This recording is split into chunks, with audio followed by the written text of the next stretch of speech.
आचार्य भगवान की सहनशीलता बड़ी गजब की थी। ऐसे व्यक्ति हमेशा बहुत रेजिलिएंट होते हैं एकदम, यानी जीवन में आने वाली प्रतिकूलताओं से कभी घबराते नहीं वो। शारीरिक प्रतिकूलताओं से रोग भी आ जाए, परिचय भी आ जाए, उपसर्ग भी आ जाए, शरीर में कुछ भी क्यों ना होता रहे, शरीर छिद जाए, भिज जाए, टूट जाए, तो भी उन्हें कोई विकल्प इसलिए नहीं होता है क्योंकि शरीर में रहने वाली आत्मा की ओर दृष्टि है कि शरीर भिन्न है, आत्मा भिन्न है। जो हो रहा है वो शरीर में हो रहा है, आत्मा में कुछ भी नहीं हो रहा है। और शरीर का नेचर है पूर्ण गलन, सड़ना गलना, तो उसका स्वभाव है। यही दृष्टि आचार्य भगवान की हमेशा रहती थी। इसलिए जब शारीरिक प्रतिकूलता बहुत हो गई गुरुदेव को, रोग बहुत बढ़ गया, वेदना बहुत बढ़ गई, चेहरे पे कोई शिकन का भाव नहीं। एक संस्मरण सुनाते हैं। अमरकंटक में जब आचार्य भगवान को हर्पिस का रोग हो गया था, हर्पिस का रोग एक ऐसा रोग होता है जिसमें पूरी बॉडी में अथवा बॉडी के एक पोर्शन में छोटी छोटी फुंसियां हो जाती हैं और पूरी एक चेन जैसी चलती है। उसे मराठी में नागिन बोलते हैं। जैसे कोई नागिन चलती है ना, ऐसी ऐसी ऐसी लहर लहर के, तो वहां दर्द की लहर उठती है, एकदम वेव की भांति पूरा वेदना होती है। जैसी बाहर हवा चलती है तो वो वेदना एकदम तीव्र हो जाती है। इतनी वेदना तीव्र होती, जब आचार्य भगवान से पूछा गया, जब आचार्य भगवान को रोग हो गया, अमरकंटक की घटना है, तो पहले तो कई लोगों को समझ में ही नहीं आया आचार्य श्री को कौन सा रोग हुआ है, कौन सी बीमारी हुई है। ये तो समझ में आ रहा था आचार्य भगवान को पीड़ा है, तो सब लोगों ने समझा कि मस्कुलर पेन जैसा हो सकता है, कुछ हड्डी का दर्द हो सकता है। तो सब लोगों ने वैयावृत्ति और की, दबा दबा करके, तेल लगा करके। लेकिन जितना दबाया जाता है उतना ही दर्द और बढ़ता है। दबाने से दर्द नहीं बढ़ता है। हवा भी चलती थी तो मानो एक करंट जैसा लगता था। तो आचार्य भगवान से पूछा कि आचार्य भगवान कैसी वेदना होती है।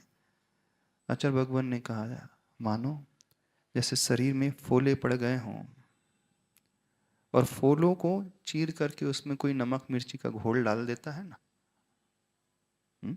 आपको कोई घाव हो गया हो हाथों में, पैरों में, और उन घावों को उधेड़ करके उसमें कोई नमक बुरका दे अथवा मिर्ची, लाल मिर्ची का पाउडर डाल दे, कितनी वेदना, कितनी जलन होती।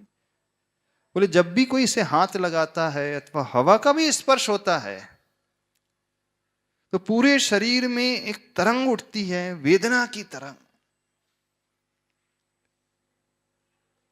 इतनी तीव्र वेदना होती है। और ऐसी ही वेदना में एक आदिवासी वैद्य है, उन्हें एक जड़ी बूटी लाई और जोर जोर से घिसने लगे। बोले इससे जल्दी जल्दी ठीक हो जाता है, ऐसी जड़ी बूटी है हमारे पास। बहुत सारे वैद्य आ जाते हैं, हो जाते हैं। भारत देश में तो है, हर व्यक्ति डॉक्टर है ही, दूसरों के लिए बन ही जाता है डॉक्टर। आप भी सलाह देने पहुंच ही जाते हो। किसी को सर्दी जुकाम हो जाए तो, मलेरिया हो जाए, फ्लू हो जाए तो तुरंत। ऐसे ही आचार्य भगवान के पास न जाने कितने लोग आए और अपनी अपनी सलाह दी।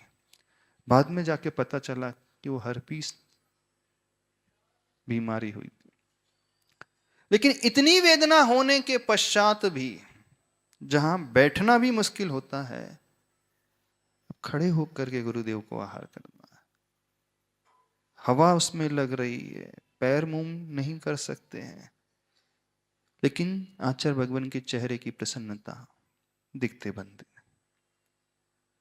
तो जब आचार्य भगवान से पूछा, जब आपको इतनी वेदना हो रही है तो चेहरे पे तो कुछ शिकन क्यों नहीं? तो आचार्य भगवान ने कहा, वेदना शरीर में है, आत्मा में थोड़ी वेदना है।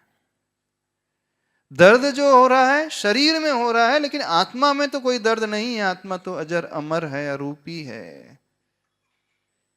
ये कहलाता है वो भेद विज्ञान। यानी शारीरिक प्रतिकूलता कितनी भी क्यों ना हो जाए, वो व्यक्ति कभी विकल्प नहीं करता, उस दर्द को अनुभव कर रहा है। ऐसा नहीं कि फीलिंग नहीं हो रही है, पीड़ा की फीलिंग हो रही है, लेकिन फीलिंग को उस रूप में जान रहे हैं, उससे जुड़ते नहीं, और फीलिंग को फीलिंग के रूप में जाना। ठीक है, दर्द है, हो रहा है। अब इसमें हम कितना क्यों विकल्प करें, क्यों संकल्प करें, क्यों इधर उधर के विचार लाएं, क्यों हम आर्त ध्यान करें, हे भगवान इतना दर्द हो रहा है, कब ठीक होगा।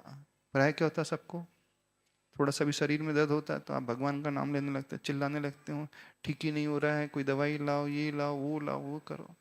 लेकिन आचार्य भगवान के चेहरे पे कोई शिकन नहीं।